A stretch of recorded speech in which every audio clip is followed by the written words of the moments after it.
Hello everyone, welcome to the online session of Azad High School. आज हम करेंगे class second की इंग्लिश ग्रामर का चैप्टर नंबर 14 जिसका नाम है प्रीपोजिशंस। ठीक है, इस चैप्टर में हम प्रीपोजिशंस के बारे में पढ़ेंगे।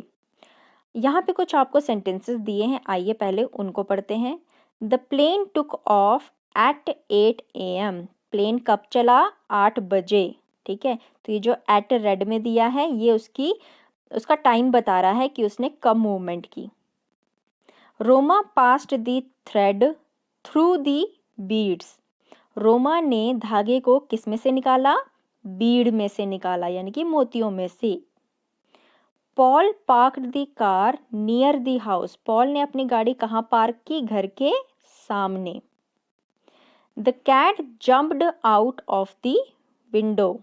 जो बिल्ली है वो कहाँ से कूदी? खिड़की से कूदी बाहर की तरफ। Ritesh jumped into the river. Ritesh ने कहाँ कूदा? नदी में। इनटू मतलब किसी चीज में। I love stories about wizards and magicians. मुझे विजर्ड्स यानी कि जादूगर और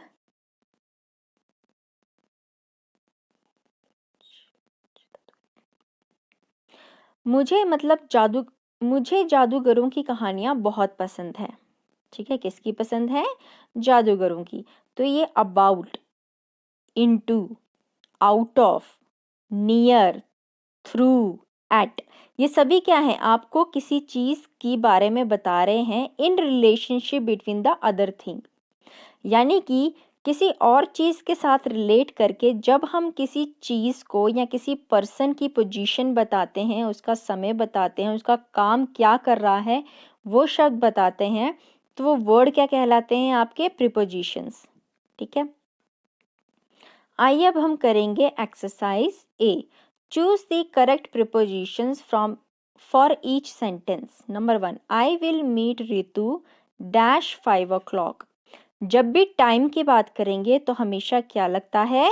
एट। ठीक है, तो यहाँ क्या आएगा? At 5 o'clock। Number 2, the teacher told us a story dash elephants. यानी कि टीचर ने हमें किसके बारे में स्टोरी बताई? एलिफेंट्स के बारे में। तो अबाउट का मतलब होता है के बारे में। ठीक है, तो यहाँ क्या आएगा? About. Number 3, Rohan dived dash the river. अब रोहन ने कहाँ डाइव लगाई? नदी में। ठीक है, तो यहाँ क्या आएगा? Into the river. Number 4, the students are dash the classroom. अब जो बच्चे हैं वो क्लासरूम कहाँ है? क्लासरूम में है, क्लासरूम के अंदर है, तो अंदर के लिए क्या लिखते हैं? Inside. Number 5, please tell me something dash yourself. Please मुझे कुछ बताओ अपने बारे में। फिर से वही आया बारे में, तो यहाँ क्या आएगा? About yourself. B exercise में भी सेम कहा है, करेक्ट प्रीपोजिशंस को आप स्ट्रिप में से ढूंढिए और सेंटेंस में यूज कीजिए। आइए देखते हैं। Preeti stared dash the strange creature in the cage. अब प्रीति जो है उस अजीब से क्रिएचर को जो पिंजरे में बंद है उसको क्या है? देख रही है, घूर रही है। ठीक है, तो यहाँ क्या आएगा? प्रीति स्टेयर्ड एट दी स्ट्रेंज। ठीक है, एट आता है यहाँ पे। Number 2, Bobby could not choose dash a biscuit and an ice cream. अब बॉबी जो है बिस्कुट और आइसक्रीम के बीच में कुछ डिसाइड नहीं कर पा रहा है। तो ये बीच में जो होता है, दो लोगों के बीच की जब बात करते हैं तो क्या लगता है? बिटवीन। तो यहाँ क्या आएगा? Between. Number 3, Raghu was sick so he went dash a doctor. तो वो डॉक्टर के पास गया। ठीक है, किसी चीज की तरफ जाना, डायरेक्शन में किसी चीज की तरफ जाना, तो हम क्या लिखते हैं वहां? To. He went to a doctor. Number 4, Manu dropped his cap dash at friends house. अब मनु ने अपनी टोपी कहाँ गिरा दी? अपने दोस्त के घर के पास। ठीक है, तो यहाँ क्या आएगा? Near his friends house.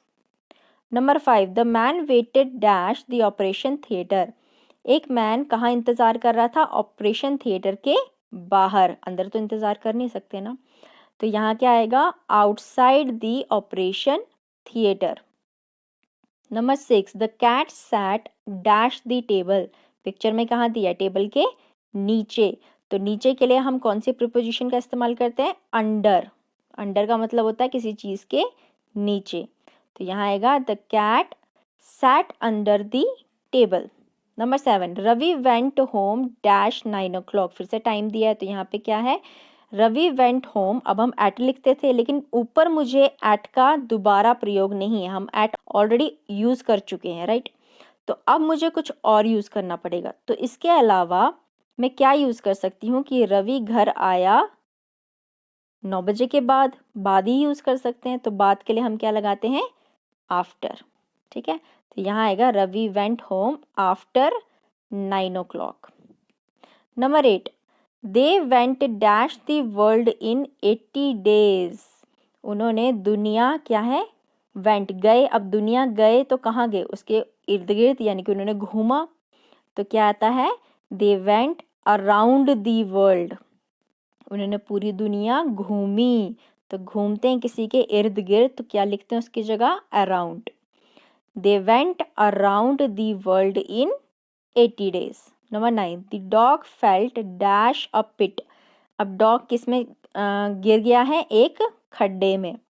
तो खड्डे में गिर गया है तो क्या लिखेंगे? The dog felt into a pit. Number 10, the soldier got an award dash bravery. किसके लिए? के लिए जब हम बोलते हैं तो यहाँ पे क्या यूज़ होता है? फॉर। ठीक है, फॉर का मतलब होता है के लिए। तो जो सिपाही थे उन्हें बहादुरी का अवार्ड मिला। ठीक है, उन्हें अवार्ड मिला बहादुरी के लिए, ऐसा सेंटेंस है ये। तो यहाँ पे क्या लिखेंगे? For bravery. ऑल राइट, आइए अब करते हैं एक्सरसाइज सी।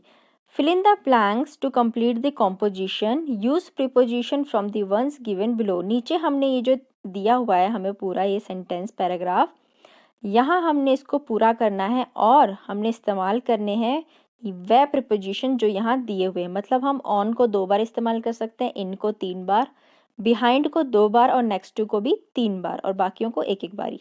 ओके, आइए देखते हैं, पैराग्राफ को पढ़ते हैं। Miss Nita is in the classroom. She is looking at the children and saying something to them.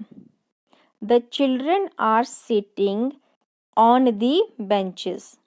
They are writing in their notebooks. The boy sitting in the front row is Rahul. A girl wearing a bow is sitting next to him. She is Lily. Samarth and Ankit are sitting behind Lily. Soumya is sitting next to Samarth. 2 charts are hanging on the wall behind the children. The charts are about fruits and vegetables. तो बच्चों यहाँ पे आपका ये chapter ख़त्म होता है। I hope आपको समझ में आया होगा। अगर आपको मेरी वीडियो पसंद आए इसे लाइक ज़रूर करें। Thank you so much and have a nice day.